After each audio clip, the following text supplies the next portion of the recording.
That's cool, that's awesome. But like one of the people he took out 3-0 was Skeldra. Yep. Who before Skeldra's good. was He's thought very of good. as like the best greatsword player in the entire world. And Monihalla is also a greatsword player. So he was going greatsword to greatsword against the best greatsword player. Yep. So this is going to be really interesting to seeing this play out. Pugx, obviously, great player over in Nasby, right? Actually, just a great platform fighter in general. But going to have to see him go against one of the rising stars for Brawlhalla here, who's actually going to be on the Tezca. We got Mezca, Monihalla on the Tezca. For those who don't know, Tezca is the first representative for Battle Boots, which is one of the newer weapons here, and he goes crazy, man. He's a luchador.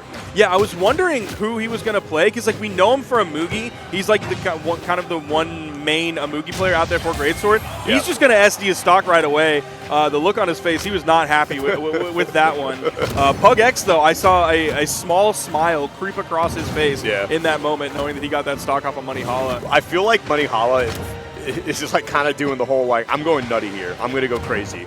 And probably just lost the stock because it's saving his enemy just so he can style on him a little bit more. But I am going to need to see some plays here because I feel like you're trying to flex a little bit too much. Yeah. You've already paid the price. Yeah, we're seeing some solid Ulgrim coming out from Pugx so far. Loving that Lance change that came through maybe a couple months ago where you can get Sidelight Dare true consistently, which feels really, really good. Because before it was just like Sidelight Nair, and then like what do you do after that? There's not any necessarily great follow-ups after Sidelight Nair. Like you can attempt the secondary Nair juggle, but Nair's not as good as it used to be anymore. You have no true follow-up options off of that. Whereas Sidelight Dare, then you have a lot more freedom on where you want to go. And Ulgrim is another one of those characters I see represented a lot, especially in doubles. This character is like, I swear there's one on every team almost. All right, but right now, doing a great job here with the edge guard, but going to be able to get back to stage here. Whoa! Oh, he slide charged it so far. And it's one of those things like when someone's coming in with a gauntlet ground pound and you're holding away from the stage and you're like, I just got to, something compels your brain to keep holding away even though you know they're just going to hold the same direction and follow you down there and you're done. And there's like nothing you can do. And he was just stuck there. He could have thrown his weapon. There were a couple options there, but it felt like you're just magnetically locked in to holding away from the stage. And Monihalla is going to take that 2 stock. So threw that first stock away pretty much, and then took the next 3 just to prove a point. It felt like listen, I'm going to try and style on you. Oops, I messed up. I'm just going to show you how good I am now.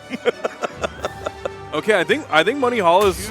Yeah, I think you're right. He's choosing a style today. He was warming up on a couple legends that like I don't think I saw him warm up on a Mugi at all earlier today. So he was playing, I believe, a Cassidy. Now he has the Chewbacca locked in, which is a crossover for Thatch, a Blaster's Legend. I believe, no, not the first Blaster's Legend. I think it was the second Blaster's Legend, but technically they released like the first 5 or so legends all at the same time. Yeah. But in the on the Legend select screen, Cassidy's the first one, and then you get to Thatch. Yep.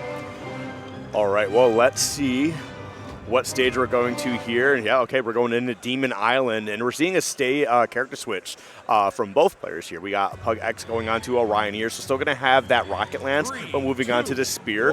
So probably just wants a, kind of like a similar reach like that Axe has, but just being able a lot bit faster with that. So. Also some potentially like cheesy SIGs that he can throw off on the edge, specifically the neutral signature. He's going for the D-Light Insig, a true option at lower health.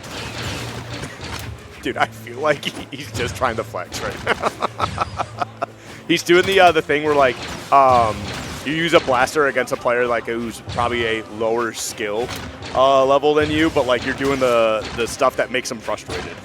I mean, he's showing these pivot nairs. Yeah. So he clearly has some blaster's chops. You want to pivot the nair. Okay, he goes for the D-Light recovery. He hits it the first time. So Monihalla clearly has some blaster's chops. But you go for the pivot on the neutral air because the blast that shoots behind you, that one comes out first. So pivoting means you can get true options off of the in-light into the pivot nair. Yep. But now here we are with the sword in hand here. And it's kind of funny seeing Chewbacca with like an actual sword. Yeah. Okay, nice insig there. Happens to D-Light the wrong way. Okay, there's a Sidelight Dare. Sidelight Dare. No! And just the turnaround. Pug knew that was coming, but wanted to go for the big play. He's on his final stock here. I do like the attempt, though. Like, he definitely knows what he's doing with this game and this character. So that's definitely super cool to see. All right.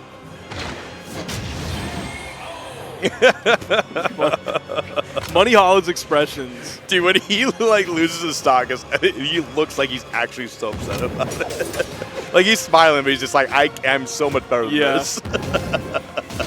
Okay, got the dodge there. Went for the sidelight dare. I was hoping he was going for a sidelight dare after that once he got the dodge. Okay. Doing a pretty good job here. We really got to hand it to Pugx, though. Getting some pretty decent combos. Monihalla, obviously, you know, showcasing that, you know, they are a very strong player here, getting some strong combos themselves. Oh, the soft platform there is unfortunately going to interrupt that weapon toss. yep. Double nairs. There is a weapon spawn on the field. Moneyhalla's just waiting. He's just going to walk up. Oh, the W taunt. He goes for the gravity cancel W taunt. And out comes the D-Light ground pound. I like that they're both having fun here, it looks like. So that's good. Love to see that. Good friendly competition from players here. And now we're going to see the Imugi. That's what I'm talking. I love, dude, he's so cool, man. Imugi's so cool. Yeah, we're going to see the signatures.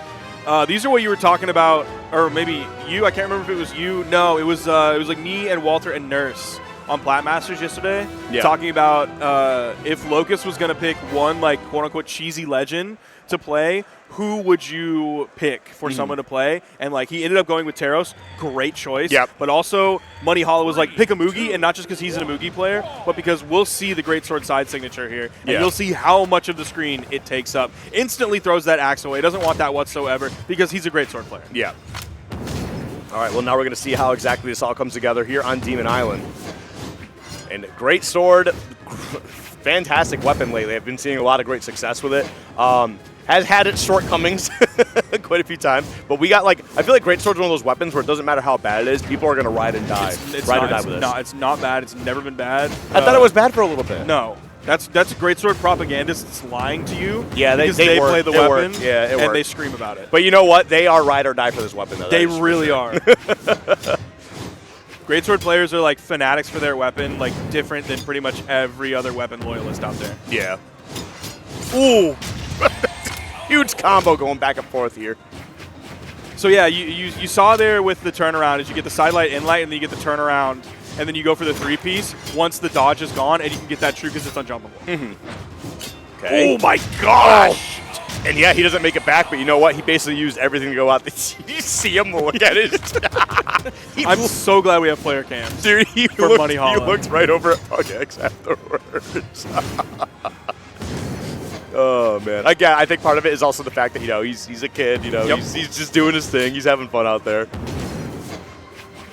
And definitely for Pug, like playing Lance into Great Sword, I do not like it whatsoever. It feels like a lot of the range advantage you have doesn't really come into play when you look at how long, like specifically the side light, if you want to come in with a down air, you're looking, that's the side stick that we were talking about. Look how big that is. It's like half the stage. Yep. It's so big. Did he really just spamming that out there?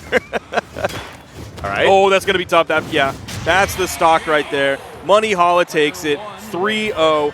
3 different legends. He got, was that two stocks? I think so, yeah. Game 3 definitely was. Because he two-stacked because, like, I think all 3 games. Because, like, he pretty much was like, I'm just going to style on you, and then he messes up. And then he goes, oh, I got to set the play.